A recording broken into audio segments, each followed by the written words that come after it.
이번 주에 어떤 주간이죠?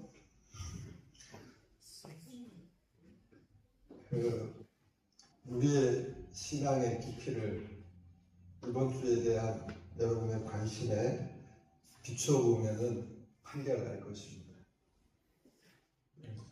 신앙이 좀 옅으면 설 명절에 대한 온갖 생각이 궁금할 것이고, 그래도 좀 믿음이 있으면 수요일에 시작되는 사순 배제, 그 일에 더 신경이 쓰이겠죠. 뭐 저희 아내도 보면 사순절보다는 조카들 오고 손주들 오는 생각에 그런 거 보면 우리들이 정말 얼마나 진짜 우리 신앙이 있는가 한번 좀 돌이켜볼 필요가 있습니다. 특히 오늘 복음이 그렇습니다. 준엄하죠. 그래서 저는 이런 복음을 대할 때마다 목회할 때도 그래요. 내가 목사 맞나? 그런 생각. 계속 이 자리를 유지해도 되나 그런 늘 갈등이 있었어요. 단호하잖아요. 오늘 말씀은. 저 율법의 정의를 완전히 새롭게 내리고 있습니다. 살인, 그 사람 직접 죽이는 게 아니고 그 사람이 화만 내도 너는 이미 살인한 것이다. 간음, 여자에게 무슨 어떻게 남자가 또 여자가 어떻게 하는 것이 아니라 마음만 그렇게 먹었어도 너는 이미 간음한 거나 다름이 없다. 뭐 변명하고 얘 아니요 왜 너가 뭐 이렇게 하고 뭐 자기 변명해서 이러고 저러고 하늘에 대고 땅에 대고 했던 거짓들 맹세들 이미 다 범법전이다. 지체의 어느 한 일부라도 죄를 짓거든 쳐내고 하늘나라에 가는 게 낫다. 눈을 빼고 팔을 자르고 멀쩡한 사람이 있겠어요? 이런 말씀을 두고도 우리는 신자라고 묻잖아요. 신기하게도. 그냥 신자라고 믿으면 좋은데 나는 제법 괜찮은 그리스도인 아니야? 이런 자만심까지 있어요, 솔직히. 저같이 모태 생활에서 뭐 성직도 하고 뭐 평생 교회 다니고 그랬으면 기본적으로 저는 신앙 걱정하면서 나에 대한 우월감을 감출 수가 없어요. 또 사람들이 그렇게 얘기해요. 목사님 뭐 그렇지만 이런 말씀, 준엄한 말씀 앞에서 보면 죄인 중에 죄인이죠. 여기 설 수도 없죠. 그래서 우리는 이 말씀에 대한 이해를 제대로 하지 못하면 실족합니다. 나는 아니야. 도저히 이건 내가 감당할 수 없어. 좀 편하게 믿는 길, 마음 공부는 하지 뭐. 나 다 비우는 불교식이나 이런 신앙이 훨씬 현대인들에게 좋아요. 죄에 대한 부담 없이 초월하게 그냥 나만 깨끗하게 살면 되지 뭐. 어떤 뭐 말씀에 거기서는 죄라는 의식이 없거든요. 지난번에 친구가 여기 한 3명이 한 30-40년에 저를 찾아왔어요.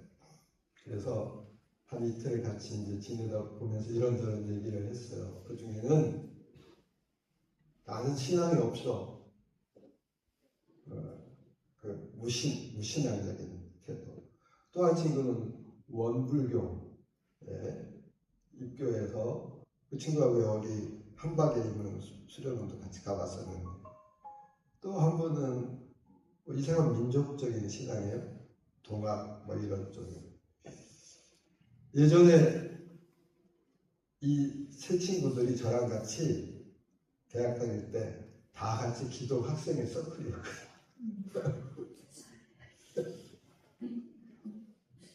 이런 문제가 해결이 안 됐을 거예요.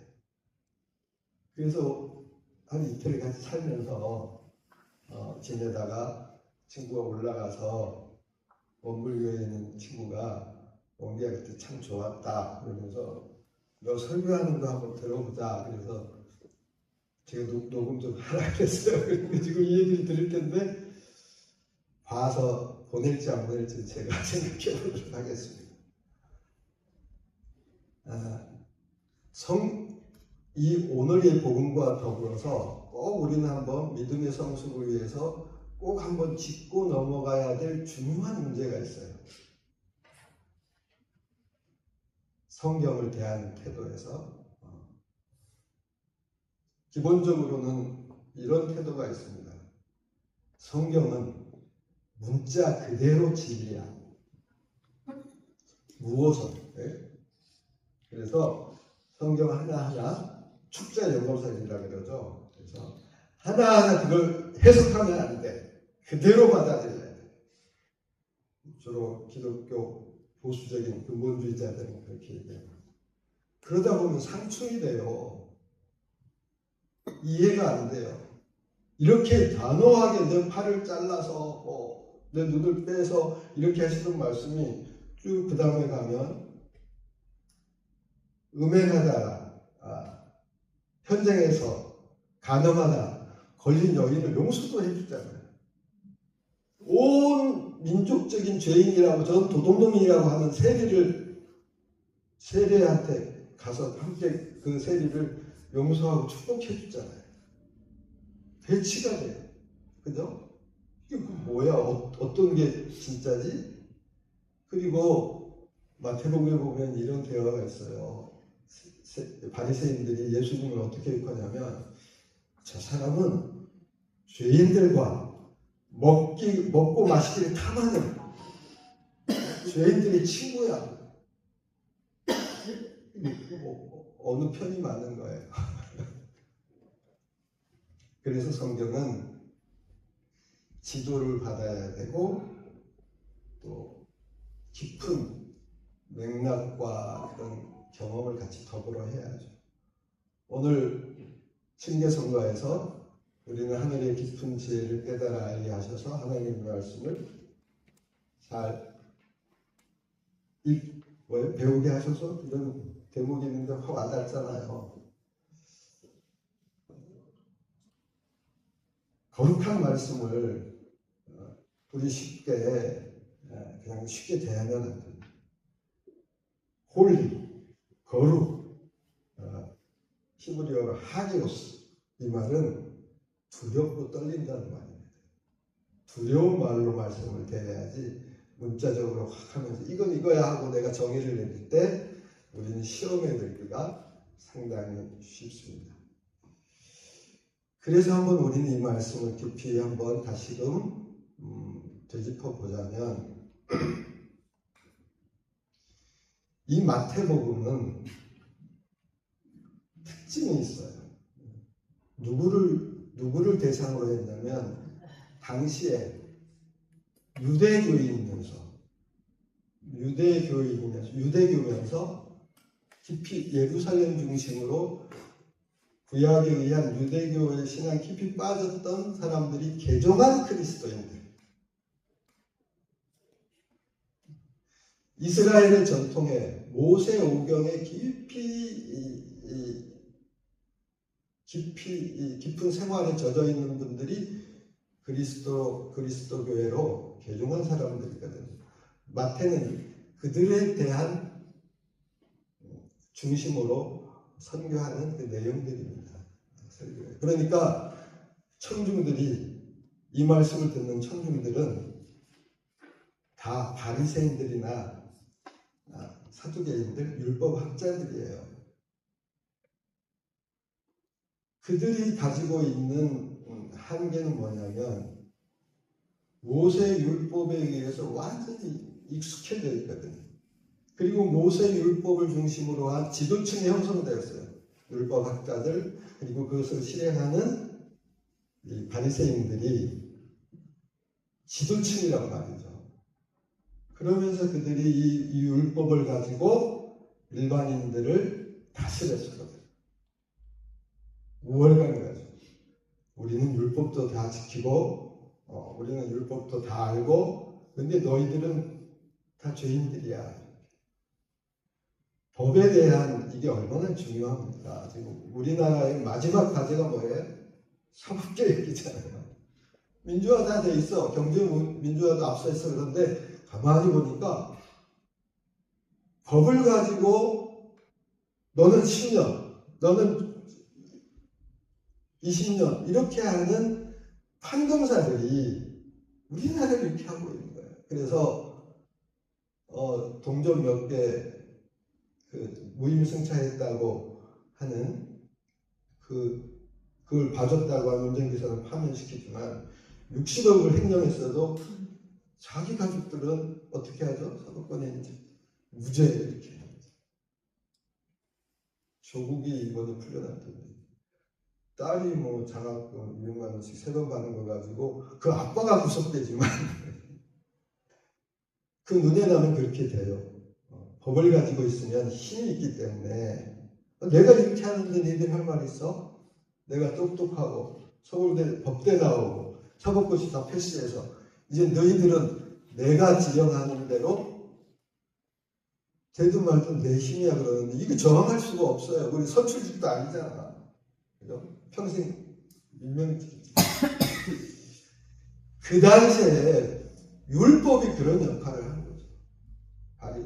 이 유대인들에게는 이스라엘 민족에게는 모세의 오경이 종교적인 법이지만 그걸로 인해서 자기네들 우월감과 지위를 가지고 힘없고 나약한 사람들을 그 위에서 군림했던 거예요. 그들이 조그만 죄의식도 없이 그들이 율법 몇 개에 적용된 것들을 눈에 보이는 것들을 실천한다는 그것 때문에 자기는 의롭다고 하는 착각에 빠진 거예요. 그러면서 다른 생명들을 가벼이 위해서 과연 법이라는 것이 그 필요악이지만 그런 것일까 하는 그들에 대한 단죄예요. 그때부터 아마 그랬을 거예요. 야, 저 예수는 살려둬서는 안 되겠다. 하나님의 아들 같기는 한데 우리한테 도움이 안 되니까 언젠가는 빠뜨려서 죽여야겠다 하는 생각을 했겠죠. 사순절 앞에 이런 복음이 우리에게 제시되는 건 그 고난의 이제 사순 고난의 예정의 십자가의 길을 가는 예수님의 배경을 설명해 주는 게 아닐까 이 복음이 그런 생각을 해보게 됩니다. 그러나 이러한 율법적 문자주의에 입각한 자기 우월성, 자기 교만, 그 다음에 형제에 대한 어떤 평가와 비난 이런 것들은 그들에게만 있는 건 아니에요. 우리 믿는 우리들이 이 시점에서는 같다고 맞아요. 내가 나는 그래도 이 교회에 오래 다녔어. 또 난 교회에 어떤 지위가 있어. 하다 보면 그 신앙으로, 그 율법적 시각으로 다른 사람들을 정죄하기 싫어. 야, 너는 안 돼. 그래서 안 돼. 나는 돼. 이렇게. 근데 예수님의 사랑에 보면 그런 편견이 없어요. 그리고 우리는 이러한 신랄한 비난 안에서 피해갈 수가 없다는 것을 자문해봐야 돼요. 저는 언제 그런 것을 실감했었냐면 수도회 활동하면서 수도의 역사를 좀 공부했잖아요. 그런데 내가 좀 믿는다고 했었는데 거기서 다 허물어졌어요. 여러분들이 다 아는 아마 유명한 성인들이 있을 거예요. 다 수도자들입니다. 우리 이번에 세례 받은 우리 성민이 안토니오. 그분 유명한 귀족 출신이었습니다. 누나와 같이. 그런데 성경 말씀에 너가 구원을 받으려면은 내 재산을 다 팔아서 가난한 사람에 나눠주고 나를 따르라는 그걸 보고 믿고 부모님이 돌아가시자마자 그 모든 재산을 다 가는 말 그대로 가는 사람에 나눠주고 자기는 빈 털터리로 고독하게 눈하는 수녀원 자기는 수도회로 들어가서 평생 무소유로 살았다니까요. 없는 사람들하고. 또 우리 분도 신분 그대로 분도가 베네딕토예요. 베네딕토의 한자 말이죠. 성 베네딕토 위대한 상인이야. 굉장히 그 당시에 갑부였어요. 근데 그걸 다 놓고 홀로 산속에 들어가서 수도 생활을 했죠. 그러면 성인이 돼서 이 두 사람이 자발적인 가난이죠. 모든 걸 포기한 말씀 그대로 따른 그들이 이 베네딕토는 서방교회 가톨릭이죠. 서방교회의 성 수도의 아버지거든요. 이 안토니는 그보다 더 오랜 동방정교회 전통의 모든 수도사들의 아버지거든요.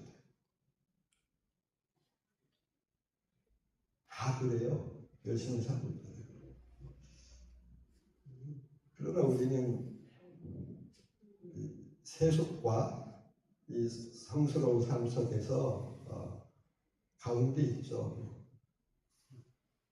그래서 뭐라고 할 말이 없어요. 스스로 높여서 말할 수 있는 부분이 없어요. 성경 말씀에 많은 분들은 우리는 어기면서 그래도 난 예수 믿으니까 신앙이 있어라고 하지만 다시 말하면 이것은 우리가 어떤 행위로서 되는 게 아니라 다만 그분께서 용납하시니까 되는 거예요. 그러므로 너희도 가서 용납해라 이 말 아니겠어요?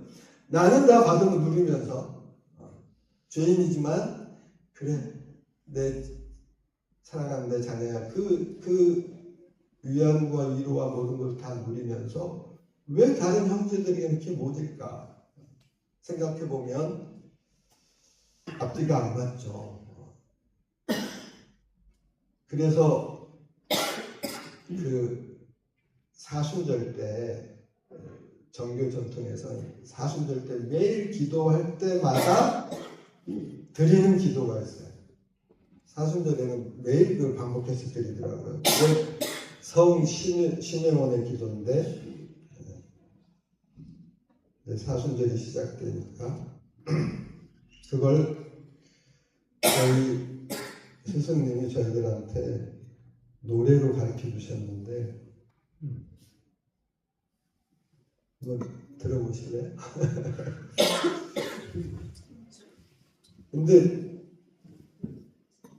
근데 이게 영어인데 어떡하지?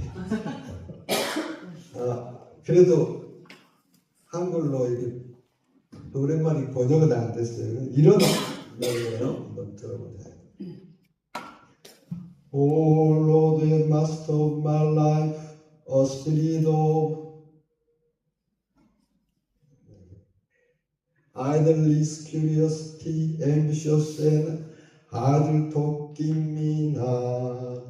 For a spirit of chastity, humility, patience, and love, bestow upon me sighs above.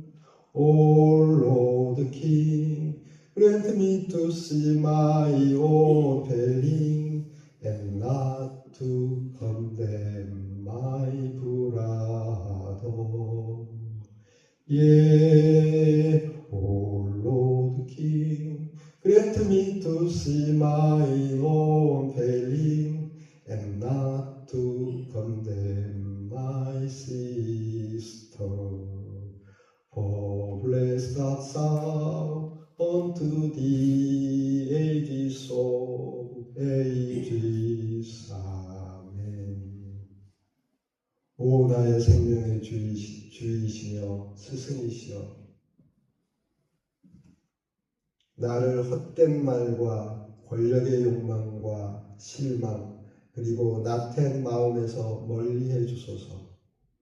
그리고 주의 종에게 사랑과 인내와 겸손과 정결의 마음을 주소서.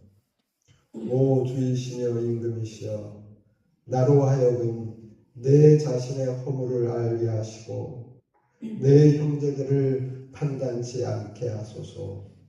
이에 오 주이시며 임금이시여 나로 하여금 내 자신의 허물을 깨닫게 하시고 내 자녀들을 판단치 않게 하소서. 주는 영원히 살아계셔서 영광을 받으시나이다. 아멘. 그래서 제가 실천을 한번 해본 적이 있어요. 그걸로 오늘 설교 마쳐야 됩니다. 저희 목회할 때 그래도 좀 공부한 권사님, 그때는 집사님이 계셨어요. 근데 결혼 생활에서 그렇게 행복하진 않았어요. 그 남편은 배를 타다가 그 배가 저 부산 앞바다에서 침몰해서 다 살아나왔는데 남편만 돌아가셨어요. 그리고 혼자 내렸어요. 몇 년 뒤에 나보고 목사님 밥 한 끼 먹어요 그러면서 어느 식당으로 나오라고 해서 나갔어요. 그랬더니 그 옆에 젊고 멋진 남자가 있어요.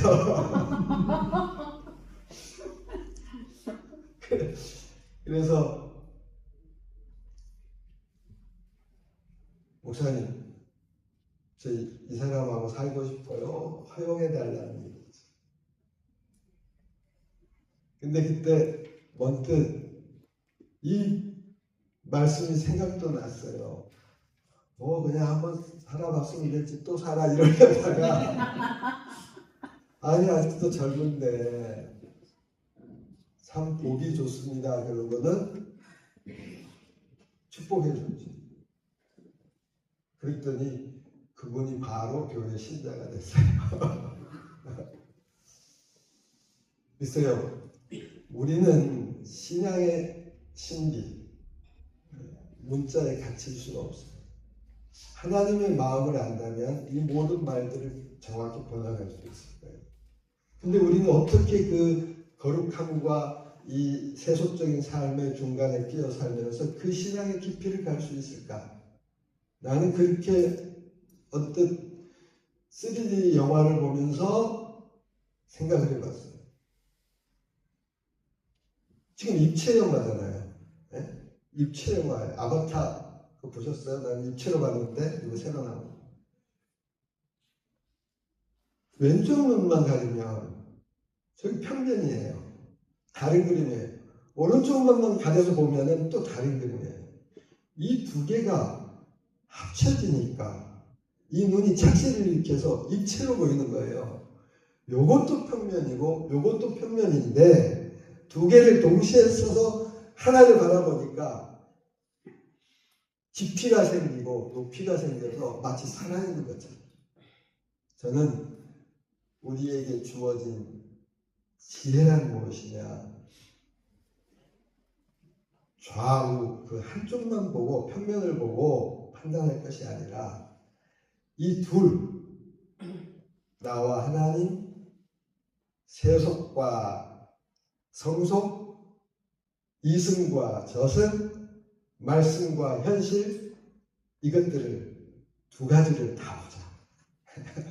다 보고 동시에 그것을 합쳐서 한 사람으로 대할 수 있는 능력, 그 입체 안경에 편광렌즈라고 그러잖아요. 그걸 갖추는 게 하늘의 치유. 그렇다고 한다면 우리 믿음에 깊이가 생겨서 하나님의 말씀이 마침내 살아있어서 문자가 아니라 오늘 우리 삶에 생명을 주고 용기를 주고 죽은 사람을 살리고 부활시키는 능력이 있을 것이다. 그 힘을 여러분 오늘 친구의 제 사진처럼 말씀의 지혜를 여러분 갖기를 바랍니다. 우리 사회도 그렇게 돼요. 우리의 신앙도 그렇게 돼서 우리가 깊이 있는 신앙, 살아있는 신앙, 그리고 부활로 가는 신앙들을 다 갖춰서 이 삶이 내가 살아있어서 참 행복하는 주 앞에서의 고백이 저와 여러분 모두가 다 드려질 수 있기를 주님의